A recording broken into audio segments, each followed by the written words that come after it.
আল্লাহর নবীর সাহাবী হযরতে ওমর রাদিয়াল্লাহু তাআলা আনহু ঈদের জামাতের ইমামতি করবেন, কিন্তু ঈদের নামাজের সময় হয়ে যাচ্ছে, ঈদগাহ মাঠে দেখা যায় না। সাহাবীরা দৌড়াইয়া গেলেন সাইয়্যিদিনা আমিরুল মুমিনিন হযরতে ওমর, আপনি না ঈদগাহ মাঠের ইমামতি করবেন, কিন্তু কই আপনাকে তো দেখা যাচ্ছে না, আপনি ঘরের ভিতরে কেন বসে আছেন? আমিরুল মুমিনিন দরজা খুলেন, দরজা খুলেন। দরজা খোলার পরে দেখতেছে আমিরুল মুমিনিন শিশু বাচ্চাদের মতো হাউমাউ করে কাঁদতেছে। কোন সুবহানাল্লাহ। সাইয়্যিদিনা আমিরুল মুমিনিন ও হযরতে ওমর, আপনি কেন কাঁদতেছেন?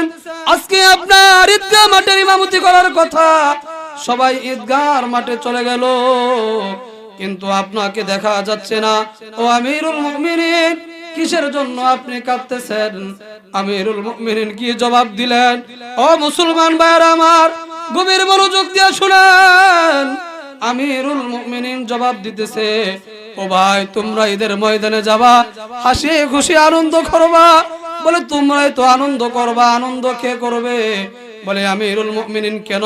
বলে তোমাদের গুনাহ মনে হয় মাফ হয়ে গেছে, কিন্তু আমি তো জানি না রমজান পাইলাম, জীবনের গুনাহগুলি মাফ করাইতে পারলাম কিনা। আমিরুল মুমিনিন ডাক দিয়া বলেন, যদি আমি জীবনের গুনাহগুলি মাফ না করাইতে পারি, ঈদগাহর মাঠে যাইয়া আমার মতো নিমুখ কারাম কেউ নাই। আমিরুল মুমিনিনকে জিজ্ঞাসা করা হলো, তাহলে আপনি কি করতেছেন? বলে আমি করতেছি, কি করতেছি? বলে এই যে ঈদগাহর মাঠের মধ্যে না যাইয়া, বলে আমি ঘরের ভিতরে বসে বসে দুইটা হাত তুলে আল্লাহর কাছে কান্না করে জীবনের গুনাহগুলি মাফ করাইতে চাইতেছি। কোন সুবহানাল্লাহ। কেমন ছিলেন উমর, যার ব্যাপারে আল্লাহ রাসূল বলেন, আমার পরে যদি কেউ নবী হইতো আল্লাহ উমররে নবী বানায় পাঠাইতো। কোন সুবহানাল্লাহ। এমনকি তার কথা, উমর আইন করছে, উমর কথা বলছে, এটা আল্লাহ এমন পছন্দ করছে, তার কথাটারে আইন বানাইয়া আল্লাহ তাআলা পুরা কোরআনের মধ্যে 21টা আয়াত নাজিল করছে। কোন সুবহানাল্লাহ। ওই উমর কাঁদতেছে যে আমি যে ঈদগাহ মাঠে যাব, আমার জীবনের গুনাহগুলি মাফ হয়েছে কিনা এটাই তো আমি জানি না। মেরে মোহতারাম ভাই, দোস্ত, বুজুর্গ, আজকে নতুন পোশাক পরিধান করে আসছি, এত আনন্দ, এত ফুর্তি। সাইয়্যিদিনা ওমর কেমন কষ্ট করছে। একদিন ওমর রাদিয়াল্লাহু তাআলা আনহু এর স্ত্রী ডাক দিয়া বলতেছে, অর্ধ পৃথিবীর বাদশা ওমর, আপনার তো তাকাইয়া দেখেন, এই যে ঈদের দিন আসছে, মানুষগুলা নতুন কাপড় পরিধান করতেছে, নতুন কাপড় পরিধান কইরা আসছে। মেরে মোহতারাম ভাই, দোস্ত, বুজুর্গ, যে কথা বলতেছিলাম, হযরতে ওমর রাদিয়াল্লাহু তাআলা আনহু এবার জিজ্ঞাসা করলেন, ও প্রাণের স্ত্রী, তুমি কি চাইতেছো? স্ত্রী আবার ডাক দিয়া বললেন, ও প্রাণের স্বামী, আপনি তাকাইয়া দেখেন, এই ঈদের মধ্যে সবাই ঈদগাহ মাঠে যাবে, নতুন কাপড় পরে যাবে, বাবার হাত ধরে যাবে, দাদার হাত ধরে যাবে। ও আমিরুল মুমিনিন, কিন্তু আপনি অর্ধ পৃথিবীর বাদশা হওয়ার পরেও আপনার এক একজন সন্তান একটারও নতুন কাপড় নাই। ও আমিরুল মুমিনিন ওমর, তাদের জন্য কিছু নতুন কাপড়ের ব্যবস্থা করেন। ও সৈশতির বাবারা, ও সৈশতির ভাইয়েরা, নিজের কাপড়টা বানাইলেন 4000 টাকা খরচ করে, সন্তানের জন্য 20,000 টাকা খরচ করে মার্কেট করলেন। কিন্তু আপনাকে যখন জিজ্ঞাসা করা হয়, ও ভাই যাকাত দিয়েছো কিনা, ও ভাই ফিতরার টাকাগুলি দিয়েছো কিনা, তখন আপনার জবাব আসে, হুজুর নিজেই তো চলতে পারি না, যাকাত দিব কিভাবে? নিজেই তো চলতে পারি না, ফিতরা দিব কিভাবে? অথচ তাকায়া দেখেন, নিজের পোশাকটা 4000 টাকা দামের কিনলেন, সন্তানদের জন্য কিনলেন, কিন্তু আপনার বাড়ির প্রতিবেশী গরিব মানুষ পোশাক কিনবে দূরের কথা, ঈদের দিন এক প্যাকেট সেমাই, 1 কেজি চিনি দিয়া নিজের সন্তানগুলোকে খাওয়াইবে, এমন মানুষ অভাব নাই, টাকা পয়সার জন্য পারে না, কিন্তু তাদেরকে ফিতরার টাকাগুলো দিলেন না। না দিয়ে আপনি মক্কা যাবেন, মদিনা যাবেন, উমরা করার জন্য যাবেন, হজ করার জন্য যাবেন, বাংলাদেশের শোলাকিয়া মাঠে যাবেন নামাজ পড়ার জন্য, পাগলা মসজিদে যাবেন দান করার জন্য। বলে একটাই উদ্দেশ্য কি? আমি আল্লাহকে পাবো, আল্লাহকে পাওয়ার জন্য করি। আর আমার আল্লাহ ডাক দিয়া বলে, বাড়ির পাশের গরিব না খাইয়া মরে, তারে না খাওয়াইয়া কাবা শরীফ গিয়েও যদি তুমি কপাল নামাজ পড়তে পড়তে কপালে কর পালাইতে পারবা, কিন্তু বাড়ির পাশের গরিবকে সহযোগিতা না কইরা কাবা শরীফে গেলেও মহান মাওলারে পাওয়া যাবে না। কথা কোন ঠিক কিনা? অতএব ভাই যে কথা বলতেছিলাম, সাইয়্যিদিনা ওমর রাদিয়াল্লাহু তাআলা আনহু স্ত্রীকে বলতেছেন, আমার কাছে তো টাকা নাই, পকেটে যেই টাকা আছে 1 মাস চলতে হবে। অর্ধ পৃথিবীর বাদশা পকেটে টাকা নাই। বলতেছে তাহলে আপনি একটা কাজ করেন, সরকারি কোষাগার থেকে 1 মাসের বেতন অগ্রিম নিয়ে নেন। বলতেছে ঠিক আছে। একটা চিঠি লিখলেন, যার কাছে বাইতুল মাল থাকে, সরকারি কোষাগারের দায়িত্বে যে গভর্নর, ওই গভর্নরের কাছে একটা চিঠি লিখে পাঠাইলেন যে আমি হলাম সাইয়্যিদিনা ওমর, আমি হলাম অর্ধ পৃথিবীর বাদশা, বলে আমাকে 1 মাসের বেতন বেশি দিয়া দেন।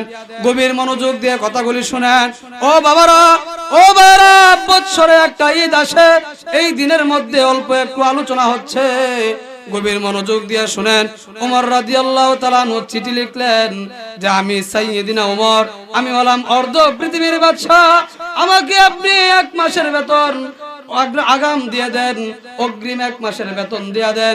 চিঠি লেখার পরে সামান্য গভর্নর প্রেসিডেন্ট থেকে উল্টা চিঠি লিখলেন, ও ওমর, তুমি হইতে পারো অর্ধ পৃথিবীর বাদশা, তুমি হইতে পারো প্রেসিডেন্ট, কিন্তু শুনে রাখো, তোমার এই চিরকুট পাইয়া আমি 1 মাসের বেতন অগ্রিম দিতে পারবো না। কন্যা সুবহানাল্লাহ। প্রেসিডেন্টের পাওয়ার বেশি না গভর্নরের পাওয়ার বেশি? প্রেসিডেন্টের পাওয়ার বেশি। এরপরও বলতেছে সিডি ভাইয়া 1 মাসের বেতন অগ্রিম দিতে পারবো না, আপনি আসেন আমার কাছে। ওমর গেল, গিয়া বলতেছেন ভাই আমাকে 1 মাসের বেতন অগ্রিম দেওয়া যাবে? ও সৈয়দীর বাবারা, ও সৈয়দীর ভাইয়েরা, কেমন ছিল তাদের ঈমান, কেমন ছিল তাদের আমল, কেমন ছিল তাদের জিন্দেগি। তখন গভর্নর বলতেছে, সাইয়্যিদিনা ওমর, আমি তোমাকে 1 মাসের বেতন অগ্রিম দিয়া দিব, কিন্তু 2টা শর্ত আছে, 2টা জবাব আমাকে দাও। বলে 2টা জবাব কি? বলে তুমি যে 1 মাসের বেতন নিবা, ওই 1 মাস চাকরি কে করবে? বলে আমি করব। এবার গভর্নর ডাক দিয়া বলে, ওমর রে, তুমি আমার একটা খাতার মধ্যে লিখে দাও, 1 মাস বাজে ওই গ্যারান্টি আসেনি।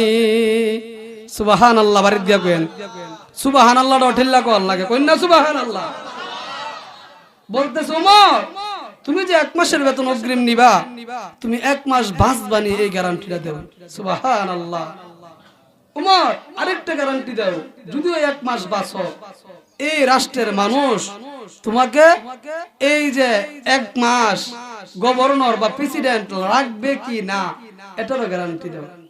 ওমর এবার 2টা চোখের পানি পালাইয়া কান্দে, আর মালিকরে ডাক দিয়া বলে, মহান রব্বে কারীম, জীবনে কি ভুল করলাম আল্লাহ, আমি ভুল কইরা ফেলছি, আমি 1 মাসের বেতন অগ্রিম লাগবে না। ওই উমর অর্ধ পৃথিবীর বাদশা হওয়ার পরেও ছেলের সন্তানকে নিয়া নিজে সহকারে সালার শট পয়রা ঈদগাহের মাঠে গিয়েছে। তাদের ঈমানটা ছিল পাকা, তাদের পোশাক ছিল কাঁচা, আর আমাদের পোশাক হইছে ফাঁকা, ঈমান হয়ে গেছে কন্যা সবাই, ঈমান হয়ে গেছে কাঁচা। মুসলমান নামে আছি, কামের বেলায় নাই।